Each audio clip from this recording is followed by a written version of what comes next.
Statement, Minister Dan Jarvis. With permission, Madam Deputy Speaker, I will make a statement updating the House on the Government's response to the Southport murders. The attack in Southport in July last year was one of the most appalling and barbaric crimes committed in this country. For young children and adults to be attacked in this way and 3 young girls killed is utterly heartbreaking. Home Secretary and I would like to thank those people who showed great bravery in attempting to stop the attack. For this foul act of violence to happen while children were enjoying themselves at a dance class at the beginning of the school holidays is beyond comprehension. Our thoughts and prayers are with the families of the 3 girls and all those injured as they continue to live with the trauma of that dark day. No one should have to go through what they have, and we are steadfast in our commitment to ensuring that they get every possible support. Now, Madam Deputy Speaker, responsibility for this abhorrent attack lies with the perpetrator. Axel Ridakabana has been sentenced to life imprisonment. He will serve a minimum of 52 years in prison, and Mr Justice Goose said it is highly likely that he will never be released. When the Home Secretary addressed the House on this case last month, she outlined the multiple interactions the perpetrator had with state bodies in the years before the attack. This included police, social services and mental health services. There are serious questions about how various agencies failed to identify and collectively act on the warning signs. All those questions must be answered. We owe that to the families who deserve the truth about what went wrong. That is why the Government is committed to understanding and addressing the failings in this tragic case through a comprehensive public inquiry. It will examine the issues raised in this case, but also wider challenges around rising youth violence. We are moving swiftly to set up the inquiry. We will consult the families to ensure all critical issues are addressed, while remaining sensitive to the needs of those most affected. We expect to announce further details about the inquiry next month. While we do not preempt the conclusions of the inquiry, there are areas where action can and must be progressed immediately. Prevent is a vital part of our counter-terrorism system. We must endeavour to identify those susceptible to radicalisation early and before they go on to commit terrorist acts. Prevent receives nearly 7,000 referrals every year, and our hard-working frontline staff have supported nearly 5,000 people away from terrorism since 2015. We must get Prevent right. That is why the Home Office and Counter-Terrorism Policing commissioned a rapid Prevent learning review immediately after the attack. These are usually internal technical reviews intended to identify swift learning and improvement for Prevent. But the importance of the families needing answers has meant that today, following close engagement with the families, we are taking the unusual step of publishing the Prevent Learning Review. And I can update the House that the perpetrator was referred to Prevent 3 times between December 2019, when he was aged 13, and April 2021, when he was 14. Those referrals were made by his schools. The first referral reported concerns about him carrying a knife and searching for school shootings on the internet. The second referral was focused on his online activity relating to Libya and Gaddafi. His third referral was for searching for London bombings, the IRA, and the Israel-Palestine conflict. On each of these occasions, the decision at the time was that the perpetrator should not progress to the Channel multi-agency process. But the Prevent Learning Review found that there was sufficient risk for the perpetrator to have been managed through Prevent. It found that the referral was closed prematurely and there was sufficient concern to keep the case active while further information was collected. The review is clear on the concerning behaviours that the perpetrator demonstrated. It highlights his interest in the Manchester Arena attack, that he talked about stabbing people, and it flagged that some of the grievances that could have been a motivation were not fully considered. The review also highlights the perpetrator's clear vulnerabilities and complex needs that may have made him more susceptible to being drawn into terrorism. The review concluded that too much focus was placed on the absence of a distinct ideology to the detriment of considering the perpetrator's susceptibility, grievances, and complex needs. There was an under-exploration of the significance of his repeat referrals and the cumulative risk, including his history of violence. There were potentially incomplete lines of inquiry, and that at the time the perpetrator could have fallen into a mixed, unclear or unstable category for Channel due to his potential interest in mass violence. Indeed, the overall conclusion of the review is that he should have been case managed through the Channel multi-agency process rather than closed to prevent. This would have enabled coordinated multi-agency risk management and support. Madam Deputy Speaker, the Prevent Learning Review made 14 recommendations for improvements to prevent. We have accepted these findings and rapid action has been taken to implement the recommendations. Counter-terrorism policing have conducted in-depth assurance visits to every region to determine whether the issues identified in this case have been resolved by operational improvements made since 2021. Urgent work is underway to address the findings. The Prevent Assessment Framework was launched in September and is now in place across all regions. It was developed by experts and is being used to triage and risk assess all Prevent referrals. It will improve decision-making at all stages of the Prevent system. Rollout of this tool has been accompanied by rigorous mandatory training. We have begun an end-to-end review of Prevent thresholds to ensure Prevent can deal with the full range of threats we see today, from Islamist extremism, which is the most significant terrorist threat that the UK faces, through to the fascination with mass violence that we saw in the Southport case.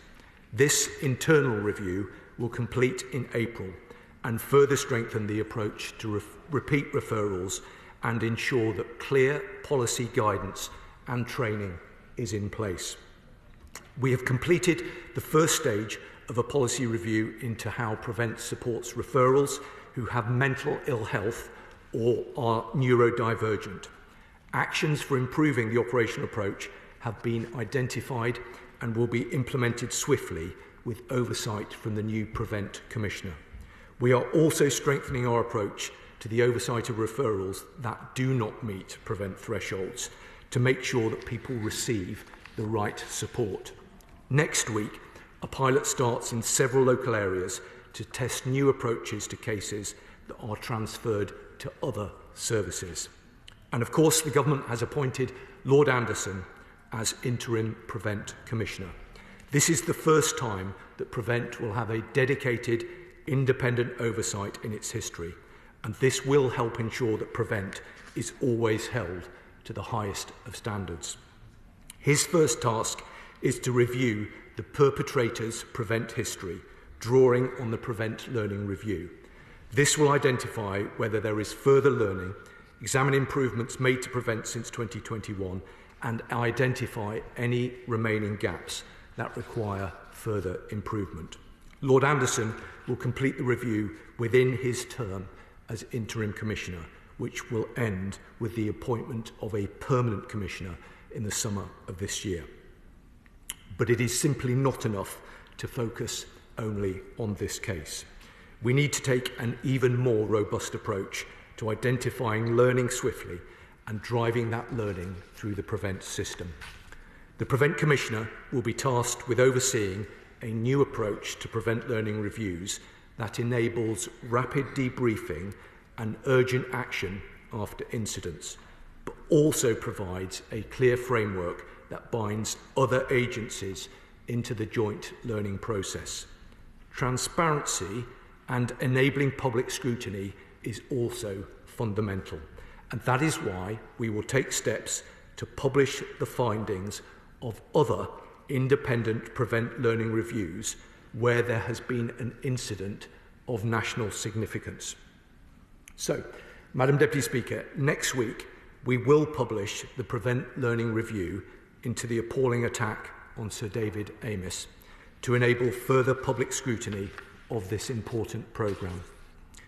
Madam Deputy Speaker, the first duty of government is to ensure the security of our country and the safety of our people, because nothing matters more. And while we can never undo the hurt and pain caused by this unthinkably wretched attack, we can, we must, and we will do everything in our power to prevent further atrocities. As the Prime Minister said, Southport must be a line in the sand for our country. If that means asking difficult questions about shortcomings or failings, so be it. If it means holding institutions and processes to account, we will do so without fear or favour. And if changes are required to protect the public and combat the threats that we face, then this government will not hesitate to act. I commend this statement to the House. Yeah. Shadow Minister Chris Philp. Thank you, Madam Deputy Speaker, and can I thank the Security Minister for providing a copy of his statement so early and for providing a copy of the Rapid Learning Review. I am grateful to him for his courtesy and consideration. Let us keep in mind the three young, innocent victims of this savage attack. Baby King, just 6 years old, Elsie Dot Stankham, 7, and Alice De Silva Aguiar, 9. Their lives were cruelly cut short at a Taylor Swift dance class. These young girls had their whole lives in front of them, lives they will now never lead. Their parents and families will suffer forever the unimaginable grief caused by their loss. I know they'll be in the thoughts and prayers of every single member of this House. So, Madam Deputy Speaker, it is vital, as the Security Minister has said, to learn the lessons. As I've said previously, I welcome and support the inquiry announced by the Home Secretary a couple of weeks ago. The Security Minister described it a moment ago as a public inquiry. So can I firstly ask him to confirm that it will be a statutory inquiry under the Inquiries Act 2005? That is important, so it has powers to compel witnesses to attend, take evidence under oath and obtain documents. It is vital we get to the truth about the opportunities which may have existed to stop Radu Kobana committing these sickening murders. So I'm very pleased to hear the Security Minister say prevent thresholds are being reviewed.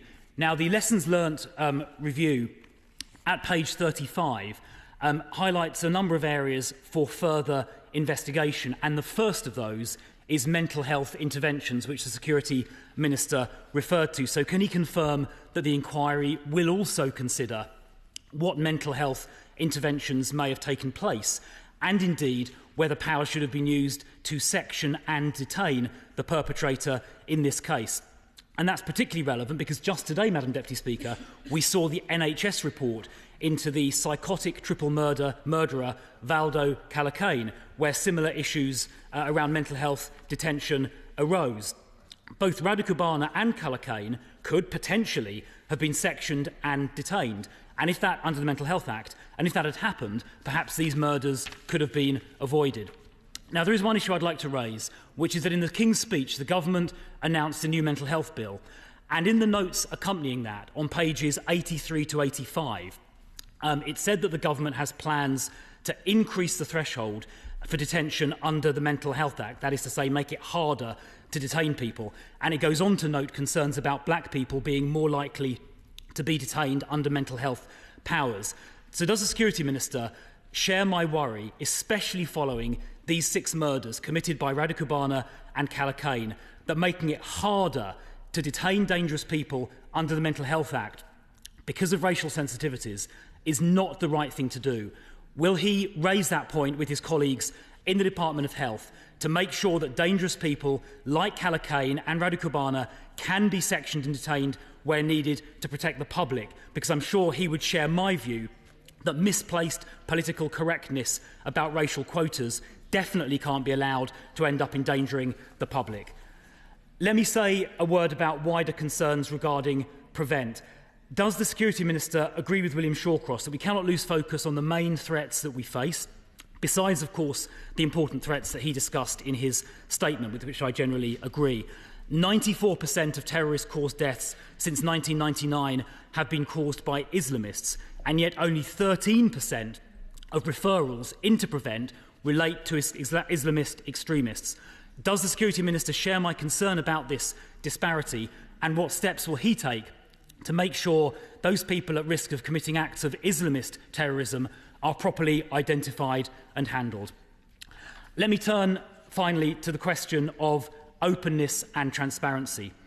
In the aftermath of the murders, basic information about Radu Kubana's identity and the fact he was found in possession of ricin and a report on an Al-Qaeda terrorist manual were not made public, even though in other cases such information has been made public, even though Jonathan Hall KC, the independent reviewer of terrorism legislation, has said it should have been made public, even though the information about the ricin and the terror manual was made public in October, well before the trial and without risk of prejudice, and even though the police, the Lancashire police, have subsequently said, Merseyside police, have subsequently said they wanted to release more information but couldn't do so.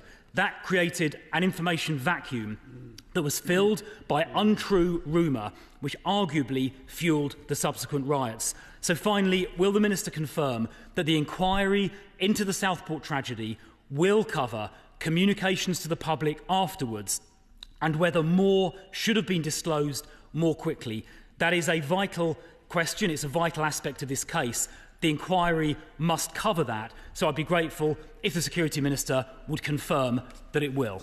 Thank you.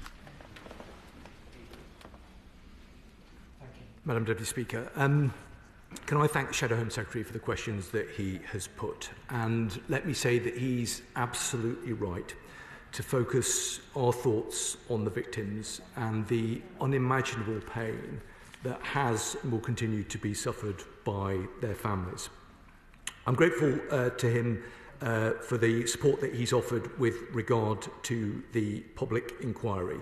Let me confirm to him, in response to his question, that it will begin on a non-statutory footing. That is deliberate in order to get it up and moving as quickly as possible, but it will then be moved onto a statutory footing. So I can give him that assurance. I thought he made an important point, and it's one that will have been on honourable members' minds right across the House, about mental health interventions.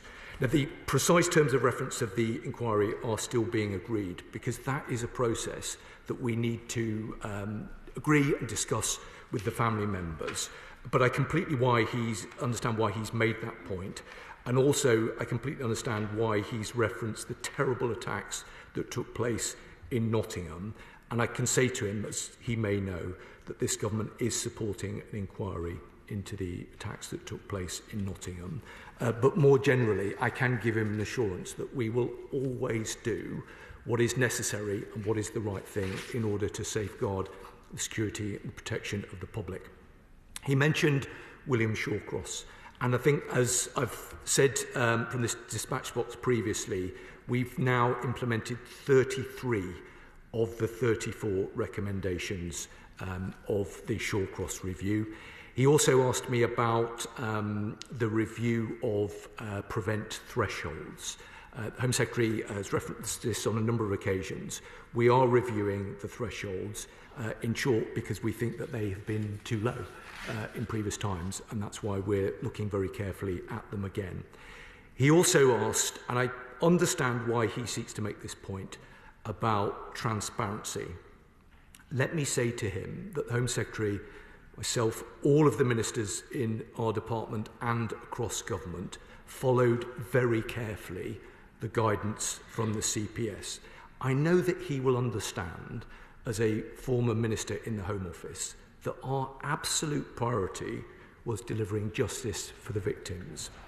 We could not have got ourselves into a situation where we put ourselves in contempt of court, which would have undermined the judicial process. We rightly would never have been forgiven for that. So we were incredibly careful to ensure that we didn't do that, whilst at the same time respecting the obvious need and requirement for transparency. So I can say to him that the inability to answer certain questions in the aftermath of the attack, and I understand that it did give rise to questions that were asked at the time, and those are questions that do require careful consideration. We will therefore shortly confirm arrangements for independent expert analysis of these particular issues, because I understand why he raises it, but I give him an assurance that the one thing that we did not want to do was prejudice ongoing legal proceedings. I call Patrick Hurley. Thank you, Madam Deputy Speaker. I'd like to thank the Minister for the statement and also thank his department for the sensitive way in which the families were consulted prior to publication. I've spoken with several of the people most intimately impacted over the last few days, and I know full well from speaking to them how well it's appreciated. Madam Deputy Speaker, some of the details in this report, in this review, beg a belief. I will mention just one. There were spelling mistakes on the Prevent database. Each time Radicabana was referred to Prevent, his name was recorded with a different spelling. The review states there is potential that previous referrals will not show up in searches. So can I ask the Minister, can this House have confidence that where issues such as this are identified and that training needs are identified, that the recommendations of the review will be implemented rapidly to make sure that the failures of the Prevent programme in the period 2019 to 2024 are not repeated in the future and in different cases? Minister. Can I thank the honourable gentleman for the exceptional job he's done representing his constituents and his constituency through the darkest of days. I can give him the assurances that he seeks. The public inquiry will seek to get to the heart of the issues that he has raised, but I can say to him and to the House that we won't hesitate to act in the meantime. It is vital that our response is joined up locally and nationally, and the measures that the Home Secretary has announced previously and that I've reiterated today should ensure that that is the case, but we won't hesitate to act further if that is required. Liberal Democrat spokesperson Lisa Smart. Thank you very much, Madam Deputy Speaker, and I very much thank the Minister for advance sight of his statement. The events in Southport were horrifying, a brutal and senseless act of violence, and my thoughts, like others, remain with the families of Alice, Bibi and Elsie, whose lives were taken. We owe it to these three girls, to their families, to their friends and their communities to ensure that an act of such hideous brutality is not allowed to be repeated. And we should all be deeply troubled that warning signs were missed in the lead up to the attack, and the Liberal Democrats have long raised concerns about the failures of Prevent. Liberal Democrats welcome the publishing of the Prevent Learning Review and indeed the introduction of a dedicated Prevent Commissioner to give an independent view, but would welcome any details from the Minister about what powers the Commissioner will have to enforce improvements on the Prevent system. Will the role be placed on a statutory footing, for example? More broadly, we must ensure that our national security strategy accounts for a wide range of threats. As this case has made clear, perpetrators may be motivated by a fascination with violence, but not a particular ideology, which may allow them to slip through the net. So how will the Minister make sure that future strategies, both counter-terrorism and other strategies, are watertight to prevent such awful acts happening again? Protecting communities must be at the centre of this approach. So what is being done to reassure the public that they remain safe from these threats, and what will be done to ensure that incidents of this type are not exploited by extremist groups? The Minister is right to say this must be a line in the sand, but it must also be a turning point. We owe it to the victims and their families to ensure that the failures that led to this tragedy are not repeated. Thank you, Madam Deputy Speaker. I'm grateful to her for the constructive tone that she's made her remarks. She asked about the Independent Prevent Commissioner. We've appointed Lord Anderson on an interim basis, ahead of a permanent appointment in the summer of this year.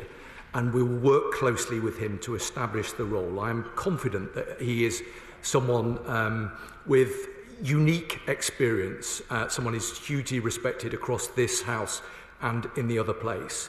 And I'm confident that he will do what needs to be done in order to provide the assurances that honourable members are looking for. She made an interesting point, I think, about seeking to ensure that the national security apparatus that keeps the public safe is watertight. I mean, the assurance that I can give her, and I hope that this provides some reassurance to the public, which was her next point, is that we are fortunate in this country to have extraordinary men and women serving in our national security agencies, our operational partners, the police, and across government, who work tirelessly to keep the public safe. I think that she, and I hope the whole House, can seek some reassurance from the commitment of this government and from all of those who work tirelessly to keep the public safe. It is our number one priority, and we will use every tool at our disposal to ensure that we keep the public safe. Paula Barker. Thank you, Madam Deputy Speaker, and may I thank the Minister for his statement. Madam Deputy Speaker, it makes me angry, deeply angry, to listen to this litany of errors by different agencies across the public sector, not just in failing to realise the level of threat that Ruja Bakana posed in each instance when they encountered him, but failing to join the dots between those agencies and realise the common pattern they were all seeing. Not least because in 2020, my constituents, Jan and Gary Furlong, lost their wonderful son, James, in the Forbury Gardens attack. Like the Southport attack, Madam Deputy Speaker, there were systematic failings in the system. The perpetrator had 4 prevent referrals. He had issues with mental health services, and nobody joined the dots. So will the Security Minister ensure that whatever else the inquiry into these tragic and preventable deaths examines, it looks closely at the issue of agencies and how they talk to each other and assess threats together, because agencies and departments can no longer be allowed to work in silos. And may I also take the opportunity, given the Minister's statement, of saying they will take steps to publish the findings of other independent prevent learning reviews where there's been an incident of national significance. May I ask if that will be extended to the Forbury Gardens attack? Thank you. Thank you, Madam Deputy Speaker. The Honourable Lady has been a tireless champion for her constituents. It was humbling to meet with her recently, Gary and Jan Furlong. They are incredible people, and their decency was inspiring. And as she knows, the terrible Forbury Gardens incident occurred before the formalisation of the learning review process. However, thorough scrutiny was given to the prevent case management of the perpetrator through the coronial process. The government is committed, though, to learning from these previous failings and to learn from the experience of Gary and Jan Furlong. The Home Secretary has written to the Furlongs and has written to the other families of the victims of the terrible Forbury Gardens attacks. And I know that the Home Secretary will want to meet with them soon, and I recommend that Lord Anderson does as well, so that collectively as a government we can learn everything that we possibly can from that terrible attack. Father of the House, Sir Edward Leigh. May I press the Minister further on the issue of transparency? The Minister says that Ministers did not wish to prejudice the trial, but the murderous possession of the Ricey and the terror manual was revealed before the trial. There is a suspicion that the reason why this information was not released within days is that there was a feeling in government that this might inflame racial tensions. But unfortunately, this lack of transparency simply fed conspiracy theories. So will the Minister confirm that Ministers did take a conscious decision not to reveal this information, and have they learnt the lesson in the future? Can we be completely transparent when such an outrage occurs, which we all hope will never happen again? I can certainly give him the assurance that ministers did everything mindful of the absolute need to avoid contempt of court and interfering with ongoing legal proceedings. He specifically mentioned the issue of ricin. The Home Secretary and I were close to this investigation throughout, and the Home Secretary was informed about this on the 2nd of August. I can say to him that police investigations are fast-moving, and it's important that facts are established as they relate to the prosecution of an individual. And it isn't for ministers to provide a running commentary on any or every aspect of an investigation. But I can say to him that we take these matters incredibly seriously. We are thinking about how these terrible incidents can be managed in the future with regard to the passage of information. But I give him an assurance that we acted in the best interests of securing justice for the victims throughout. Juliet Sadiq. The Minister for his important update, and as an aside, I hope that he will keep the definition of extremism under review. But turning to the case today, I'm sure the Minister will agree with me that we have a collective responsibility to ensure that young people do not develop a worldview that leads them into a life of violent extremism. And we know that a lot of the grooming of young people starts online. And we know that the perpetrator today, in this case, viewed harmful content online, which stayed online for months on end. So could I ask the Minister, what conversations has he had with these social media companies that have to take some responsibility from the content that is generated and then amplified on their platforms? Absolutely. I think the Honourable Member makes a very important point, and the Government are crystal clear that content which is illegal must be taken down by the tech companies, and we have the power to compel companies that fail to cooperate with such content. I think it's not a controversial thing to say that the tech companies have an absolute responsibility, both legal and moral, to keep their users safe, and that particularly applies in the context of younger people. As I think she will know, from March, under the Online Safety Act, they will be required to identify and remove terrorist content swiftly and prevent users from encountering it. But the Government has again been clear, should this not prove to be sufficient, we will consider all mechanisms, including legislative ones, to go further. Sir Julian Lewis.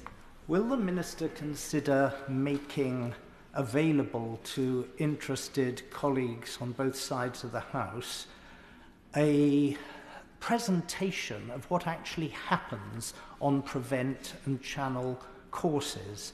In the absence of that, can I ask him from his personal knowledge of what happens on these courses? Am I right in thinking they're primarily therapeutic? And would he therefore accept that there are some people, not primarily motivated by ideology, but psychotic, extremely narcissist, possibly using mind-altering drugs or abusing them, who, no matter how much therapy they had, would still go on to commit atrocities? In which case, what powers exist in terms of mental health legislation and anti-terrorist legislation to prevent them from actually committing such acts? I'm grateful to him, as I always am, for his very sensible and reasonable question. And I'm very happy to arrange a presentation in the way that he's described if he and other right honourable and honourable members think that that would be useful. I think it would be, and I think it's a helpful suggestion. The truth of the matter is that in the context of the Prevent programme, we will be dealing with a wide range of different threats. We've spoken previously about our increasing concern with regard to the number of young people who are presenting for a variety of different reasons. But these reasons do include very significant concerns that relate to mental health, to autism, and to neurodivergence. So we're looking at these things incredibly carefully. As I know that he will understand, the public inquiry will, of course, look at these as well. I referenced earlier on in my remarks some pilot trials that we'll be launching next week.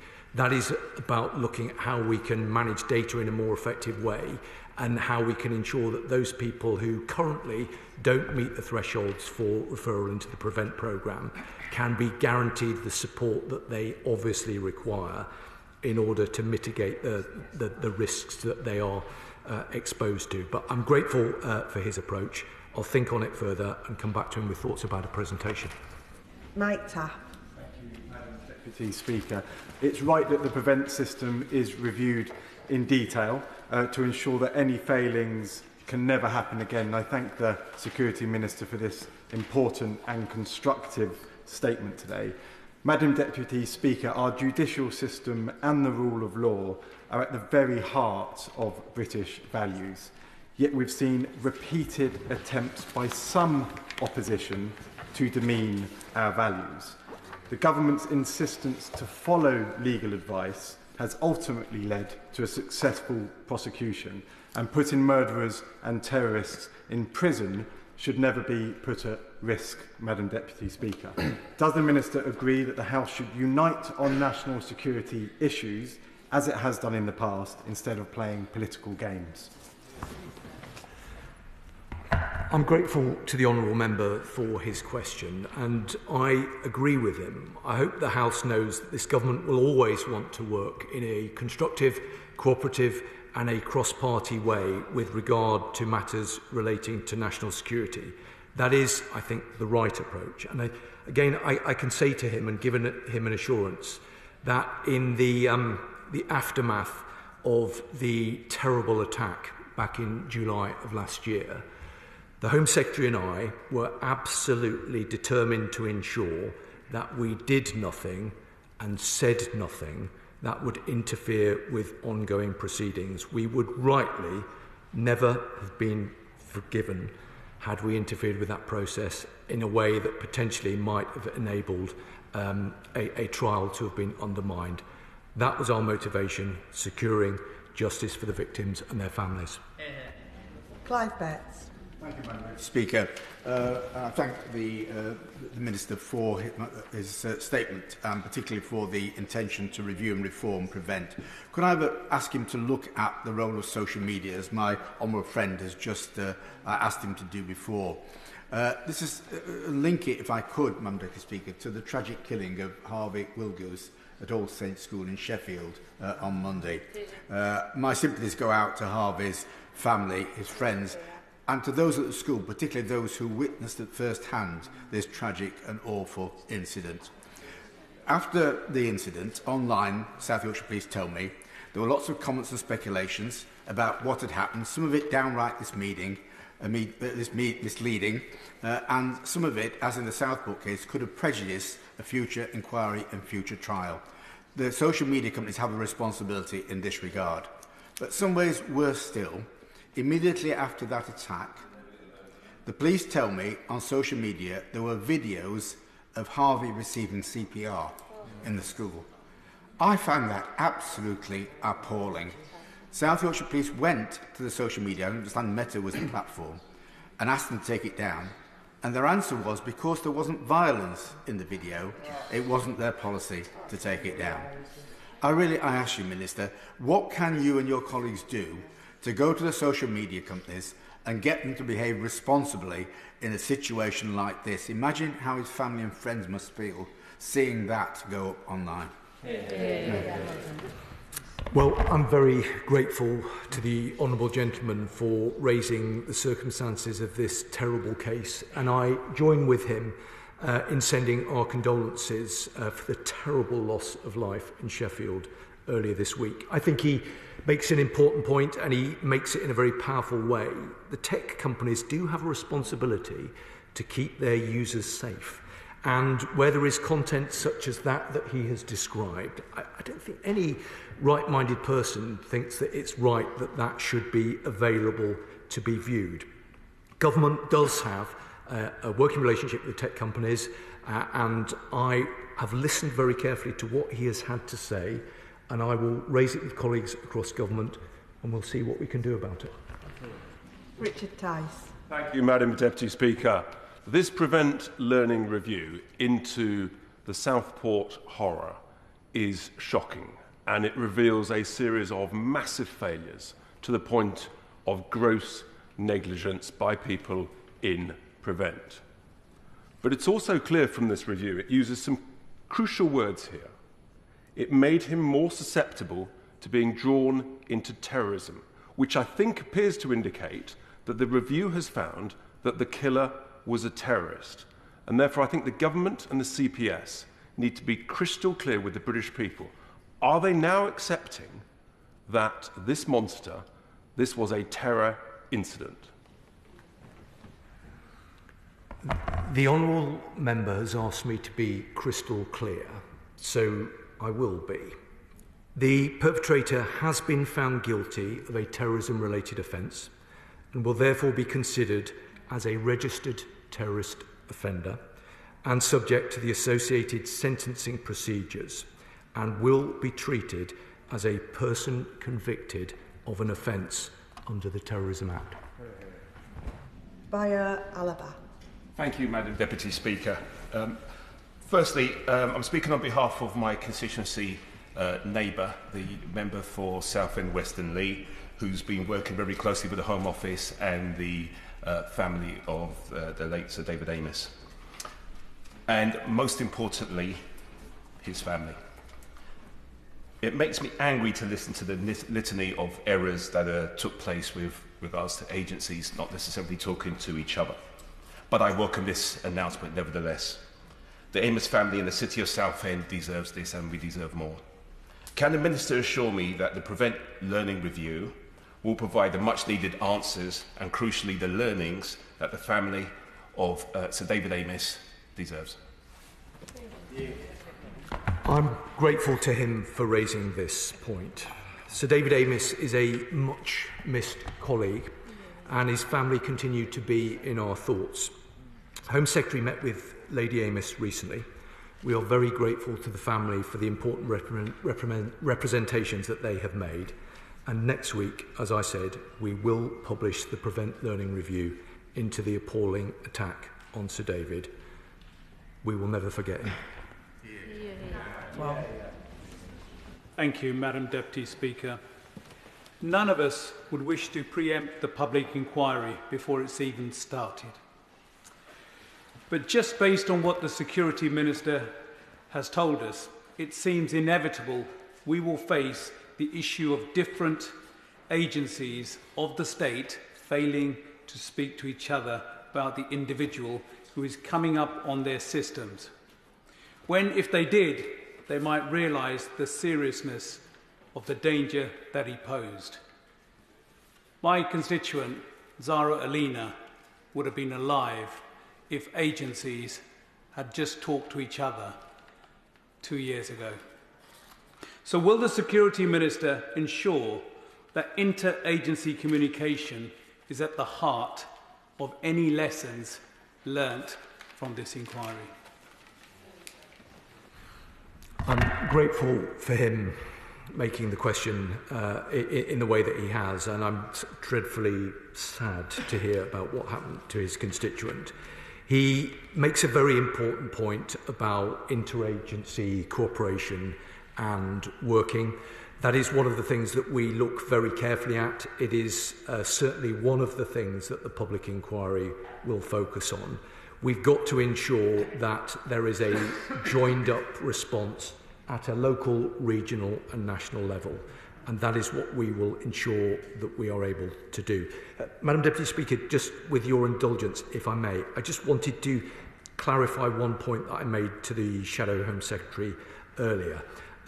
To be clear, it is the Law Commission that is reviewing the contempt of court rules. He made some good points around transparency, and I wanted to be clear with him that it is the Law Commission that will be reviewing the contempt of court rules. Final question on the statement, Fred Thomas. Thank you, Madam Deputy Speaker. The tragic events at Southport were horrific, and I welcome the Government's review of the Prevent policy, finding the murderer should have been monitored better and implementing steps to make sure it never happens again. The tragic incident set off civil unrest across the country. This found its way to Plymouth. And in that moment of extreme societal emotion, the community in Plymouth came together as one, and in the end, our streets saw minimal public disorder. But will the Minister join with me in deciding that we must tackle the root causes of that civil unrest, which include disinformation online? Thank you, Madam Deputy Speaker. The Honourable Gentleman, I think, makes a very important point. And yes, I can give him the assurances that he seeks about tackling disinformation online. I think he made an important point, though, about the response from his constituents in the city of Plymouth. And I think if we look back on those dark days of July of last year, in the aftermath of the terrible attack in Southport, we saw both the worst and the best of our country. The worst in that there were certain people who seemed to think it was acceptable to throw rocks and bricks and missiles at the police. But we also saw the best of our country, exemplified by decent people who stood against that. And I think it is also important to remember, in the context of the best of our country, those members of the police force, those brave men and women who stood against that threat. And I think we should send them our heartfelt thanks for all the work that they do. That concludes the